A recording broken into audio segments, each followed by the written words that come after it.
Welcome back to Face the Nation. It's time now for some political analysis from our panel. Susan Page is the Washington bureau chief of USA Today. David Nakamura covers the White House for the Washington Post. Michael Gerson is also at the Washington Post as a nationally syndicated columnist. And Jamelle Bouie is a columnist for the New York Times and a CBS News political analyst. Welcome. Happy delayed 4th of July. Thank you. There was a lot that continued to happen despite the holiday, particularly on the campaign trail. One of them, of course, being what Joe Biden said yesterday. And Susan, I want to start with you on that. You heard Senator Chris Coons, who is a surrogate for the vice president, say that, the delay wasn't an issue, that taking 3 weeks to issue this apology is something that, was just a matter of timing and nothing significant.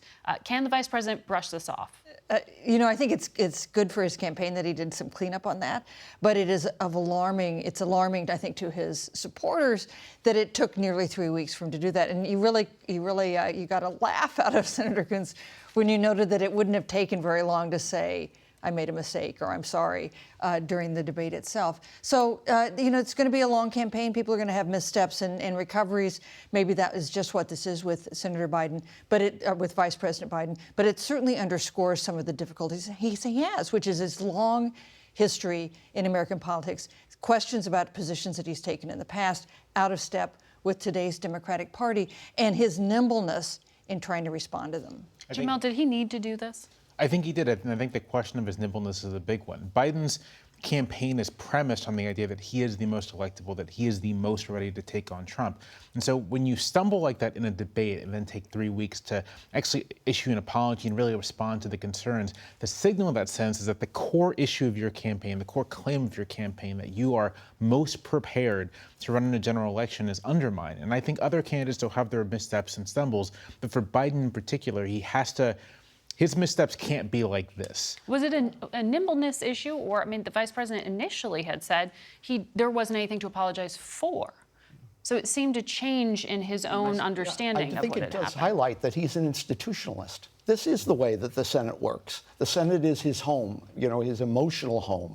It was actually the people that took him in when he had tragedy in his own family. You look at his history. And I think Nancy Pelosi is an institutionalist, too. She wants institutions to work. But, can you elect an institutionalist in a time of ideology?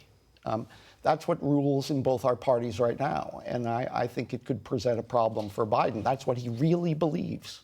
And that's true. If anything, what was the lesson of the 8 years of President Obama? President Obama came in saying he was going to galvanize the country and lead to this idea that they can cross over partisan lines and sort of get above the sort of day-to-day fray. If anything, of course, we saw Obama and his administration face more obstruction and outright sort of, declaration from Mitch McConnell that he was going to try to stop Obama's agenda at all costs. If Biden does not seem to have learned that lesson, that was the lesson of the Obama years, if anything, Washington has gotten more partisan since then. So Biden sort of hearkening back to his time 30 years ago and crossing over is not a message, I think, that ordinary voters, even on the Democratic side, they might want to hear it, but I don't think it strikes, the core of reality.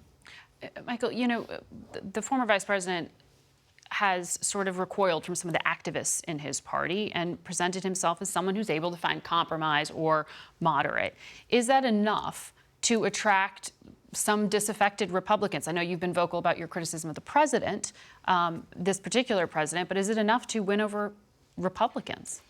Yeah, it's possible. I think that there are a group of Trump voters who voted for Obama, for example, who might well be open to a different kind of Democrat. And I do think it's a requirement that whoever the Democratic nominee is, that they can go to Philadelphia and go to a fire station and talk to people.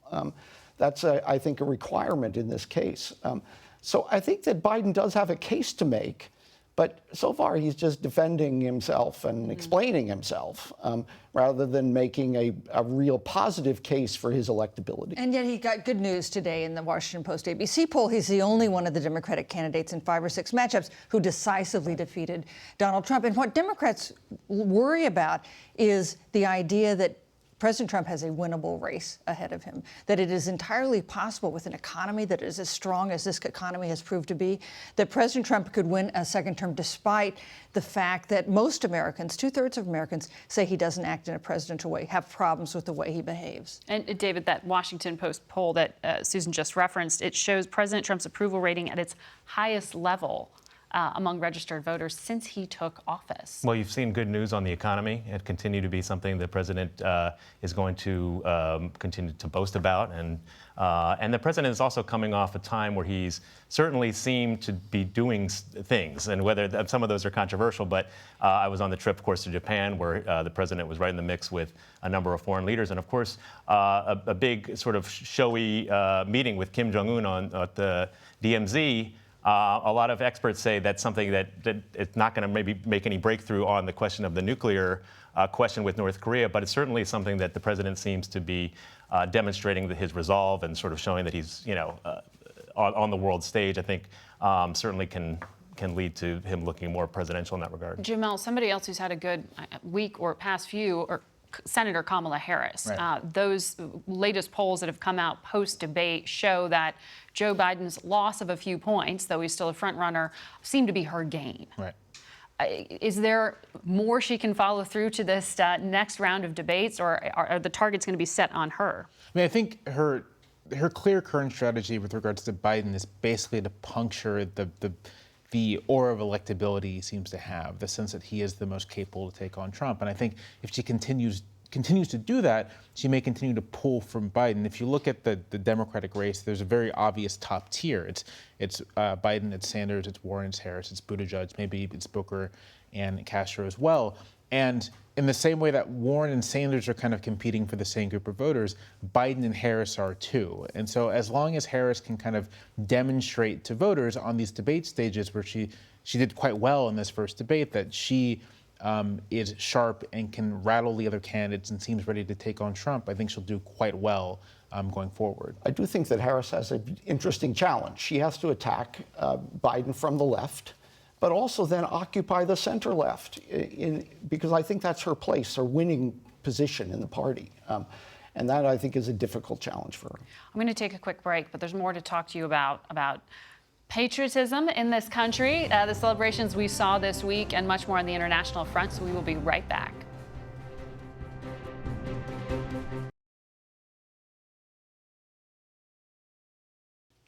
And we're back now with more analysis from our political panel. This was the week of 4th of July, quite the celebration that we saw here in Washington. And it brings me, Michael, to the results of this poll that we saw out from Gallup this week on the question of how confident and proud Americans are feeling these days. And the number of Democrats polled said they were extremely proud, but it was at the lowest level ever recorded, just 22%. Republicans, for the most part, have remained extremely proud over the past 20 years, generally. But you saw this real feeling of malaise or a lack of patriotism. I mean, what is going on in terms of faith in the democratic system? Well, I think that the president has staked out extreme nationalism as his trademark. And I think that there is a revolt against that in a highly polarized environment. I think that people view that extreme nationalism as Trump's territory, particularly on the left. And I think the president is trying to do something in his definition of the American experiment that is quite disturbing. I mean, he wants to define America as a place that is undermined by diversity, that is adulterated by new members coming. And that, I think, is causing a backlash in this country. But when that poll had some different results when you broke it down by parts of the American institution and democracy in terms of pride felt. And on this question of immigration and nationalism, Jamelle, You know, there's an interesting Washington Post editorial by the former Obama administration Homeland Security Secretary Jay Johnson, who said basically there needs to be more straight talk on things like immigration and among Democrats. He hit at some Democratic candidates, he didn't name them, but said basically saying decriminalizing crossing the borders or not deporting people who continue to flout American law when they're here is basically, you know, I'm paraphrasing, but amounting an open border policy that's just not realistic or enforceable. So you are seeing some sort of friendly fire with among Democrats disagreeing about how to carry out these policies right now. Is there not enough straight talk, as he says? See, I see the willingness to put forth more lenient border policies as being a kind of straight talk, as being open, at least among some candidates, about what they really want to see in the country. And I think that what is happening, and what I'm not sure internal Democratic Party politics knows how to respond to, is liberals, left-wingers, concerned moderates looking at what's happening at the border right now with child detention, with family separation, with the border crisis, and deciding that the kinds of policies that we have in place now have a long provenance. It's not just Trump. They stem back decades, and wanting to decisively repudiate that and looking for ways to decisively repudiate that with both rhetoric and policy. And so something like Julian Castro's proposal to decriminalize border crossings is very much, I think, a reflection of what he sincerely wants, a response to conditions, and an attempt to build a new paradigm for how we think about immigration.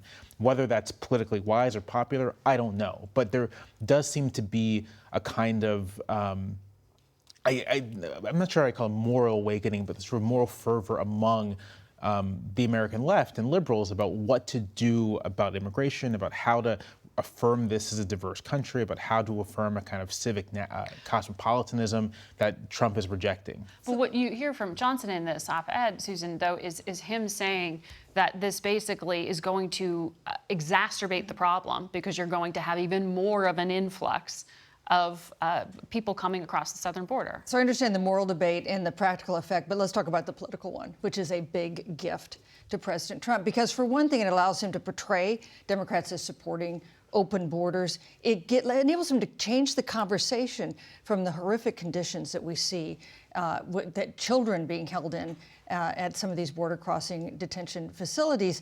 And what we see, I think, with Jay Johnson's interesting op-ed this morning is moderates are not exactly moderates, centrists, center-lefters, pushing back against the most progressive elements of the Democratic Party on immigration and in the question of Julian Castro's proposal. Also on the issue of health care, where we're seeing more pushback on the idea of Medicare for all, which amounts to abandoning the Affordable Care Act, something that Nancy Pelosi and Joe Biden, to name two, very much want to support. I mean, you saw the Obama administration really struggle with the same issue at the border, honestly. And we remember the images from 2014 when we had the initial border crisis of unaccompanied children. There were crowded jail cells. The Border Patrol was buying baby formula and video games to try to entertain the kids in these overcrowded conditions. We also saw the administration, and Jay Johnson himself talked about it in the op-ed, make some sort of effort to give this holistic response and sort of address the dynamics in Central America. But what we saw from 2014 was a slight dip in 2015, and the numbers went back up to the highest levels in Obama's final year. They had not solved the problem. And Obama took a lot of heat for not pursuing more liberal policies on immigration. He was called deporter-in-chief. And Jay Johnson and the president were frustrated by criticism from the left. And so Jay Johnson is sort of referring to his time there, but it was certainly a challenge for his administration as well. But also we're seeing right now that there are people, high-level people at the White House, who think that the next step should be a new show of cruelty, going after immigrant families all over the country, up to 1 million. Who knows what the actual number will be? The president has undermined that in the past through his tweets, but I think they're preparing to take some action. I also want to ask about Maureen Dowd's column, Susan, with this interview that she had with Speaker Pelosi, in which the speaker made clear that she was frustrated that at least 4 Democrats did not vote to provide this border supplemental funding to help alleviate some of the conditions, that they had wanted to see more restrictions put on the money. This was almost a Twitter fight, I think, with Alexandria Ocasio-Cortez and the speaker that resulted. Without naming names, right? Exactly. Because Nancy Pelosi didn't name AOC, but said these people with their public whatever and Twitter following. AOC responded with a tweet that did not name Nancy Pelosi, but was a response to it, a retweet of a tweet that did refer to her, saying, we call that public sentiment. And in a separate tweet, she said that they shouldn't be campaigning as though it's 2008. So this is, there's long been, since the election, since the midterm election, there's been tension between the most progressive elements of the House Democrats and Nancy Pelosi trying to hold everyone together. But this was definitely, I thought, a new stage and a new sign of concern among Democrats about whether they can hang together as some of these very difficult issues come up. Michael, final word here. We saw one House Republican say he doesn't want to be part of the party any longer, Justin Amash, becoming an independent.